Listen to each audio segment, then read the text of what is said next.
The next time you're verbally attacked by a narcissist, do these 4 things, and I also suggest what to say instead. Go blank-faced. Say absolutely nothing in response. Control your emotional tells on your face. And do not defend yourself. If they insist on a response, say this: I hear this is really upsetting to you. I will make sure to attend to it in a different way the next time. And offer no other response except that one on repeat. I was shocked when I found out how psychopaths, narcissists, and sociopaths create their mask. So I'm going to share it with you. It came out of the research of Sandra Brown's looking at over 600 pathological love relationships. Her team found that these toxic people create their identity on the fly based upon the information they're gathering when they meet you and me. Through the innocent questions they ask, like, what are you into? How do you spend your time? Where did you go to school? They then mimic that and then parrot it back to you. You like a certain type of musical group? They do too. You went to school out east? Well, what do you know? They did too. You really love pets? They have one as well. This mask is created in the moment as they listen to you.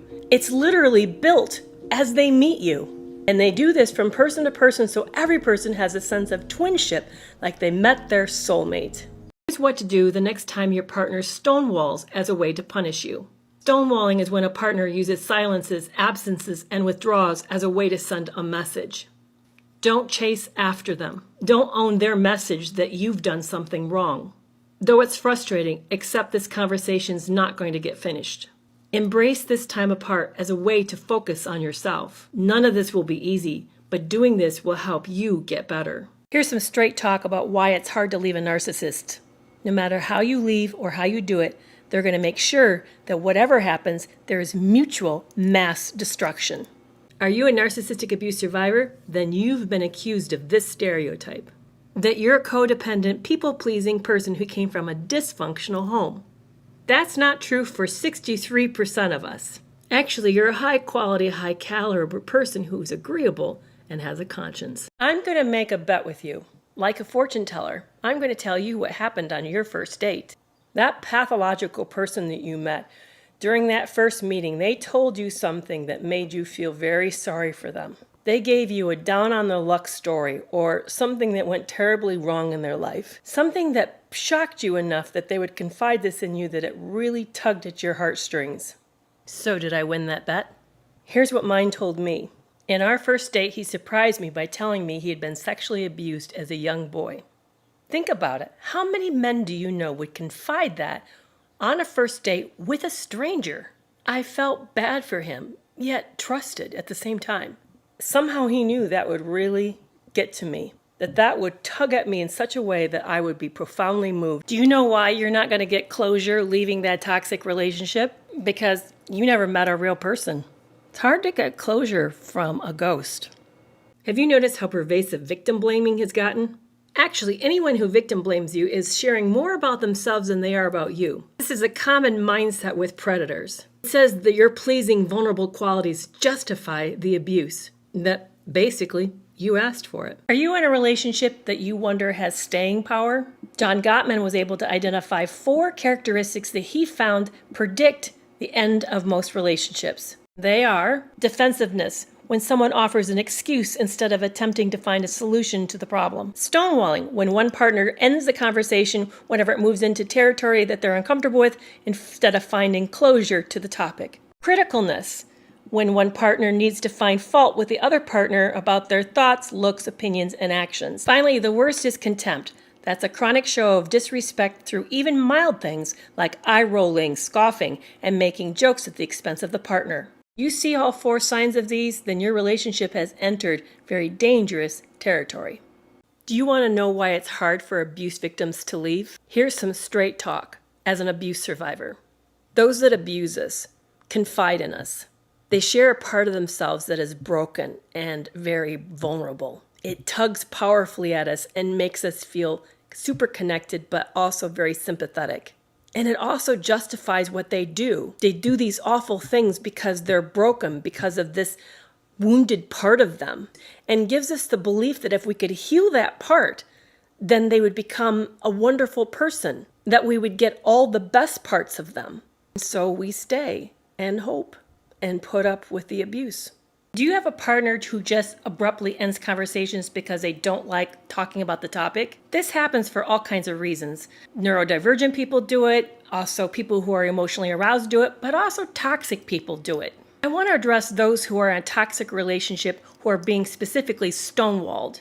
Stonewalling is a way to control what kind of conversations are allowed. It sends the message that the partner is never allowed to talk about topics that are outside the realm of acceptable. But it's always up to you how you interpret the behavior, whether you personalize it or not. You weren't a narcissist's prime target just because you're an empath. Oh no, you're selling yourself short. You're way more amazing than that. You're determined, loyal, gentle, humble, cooperative, agreeable, giving, helping, disciplined, steadfast, and that's just the tip of the iceberg. Knowing how to handle stonewalling can be pretty tricky. People who stonewall are basically controlling the emotional temperature of the relationship. They're determining by their behavior what's okay to talk about and when, resulting in very little closure. But here's a quick tip. How you interpret what they're stonewalling is completely up to you. You can decide to find it funny, tiring, boring, or upsetting. The interpretation that you give to the behavior is completely under your control. There are two reasons people walk out on conversations. Some people just get emotionally overwhelmed and have to end it. Others are actually controlling the conversation by leaving and withdrawing. This second type is called stonewalling. But abrupt ends to all conversations is never a good thing. It may be a sign of toxicity, and if it's not, then you need to find a way to come back together to finish things. If you'd like tips on how to resume a conversation, be sure to like and follow to see more. Here's a heartbreaking, uncomfortable truth. Are you coming from a dysfunctional family but working hard to get healthier? Well, it probably means you're in for more alienation. I'm going to let you in on a big secret about why you're having a hard time leaving that narcissistic abusive relationship. You know what you think is love? How they really love you. They say they really love you, at least when they're love bombing or breadcrumbing you, right? But you also feel their loathing. The dichotomy between these two places, the love and loathing, confuses you. So you ignore the loathing part, their disgust and contempt for you, and focus on the love part. But missing that second half, that's what keeps you trapped. You miss the most critical piece. They don't just love you, they love and loathe you. And why would we stay in a relationship with someone who hates us? That's so uncomfortable, we block it out and don't deal with it. And as a result, we stay. All that antagonism making you squirm, is it done on purpose? Yeah, actually it is. It's designed to create chaos and confusion. It gives them control and power over you to keep you off balance. They'll claim that they don't know that they're doing it and it's all accidental. Nah, that's just another ploy. I want to confide something in you, from narcissistic abuse survivor to narcissistic abuse survivor. The people we got involved with are predatory. They're sharks hunting the water for new supply. Cut yourself off. Don't keep any conduit between them and you open.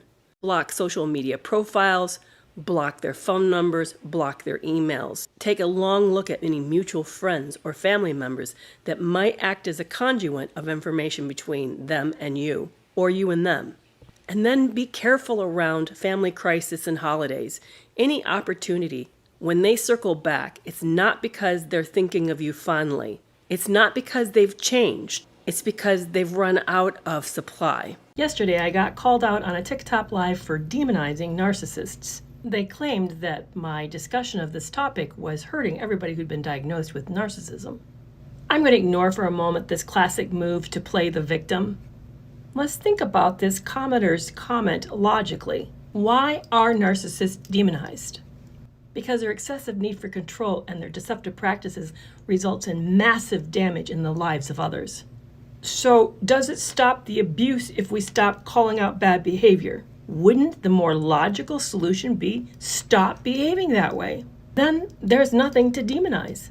There are 3 types of discards in a narcissistic abusive relationship. The first type is the most common. That is when there's love bombing and then disillusionment and finally the discard. The second type is similar to the first type, only there's no really good period. There's no love bombing. It's just disillusionment, more disillusionment, and finally the discard. The third one, however, to me is a mind blower. I can't imagine ever how someone survives this. That is a love bombing. There isn't much of a disillusionment phase, and then suddenly the person just disappears. Which one happened to you? Did you know the first date that you had with a narcissist, you were already being groomed? It even started the moment you met. What was shared with you during that first date was not on the fly and accidental. Though you probably didn't know it, your first meeting was actually a test to see if you would take the emotional responsibility for the relationship. Are you feeling really broken about being abandoned by the narcissist? You don't know why they just walked out, and you have no closure for what happened. This kind of lack of answers cause a lot of pain, and it's called ambiguous grief.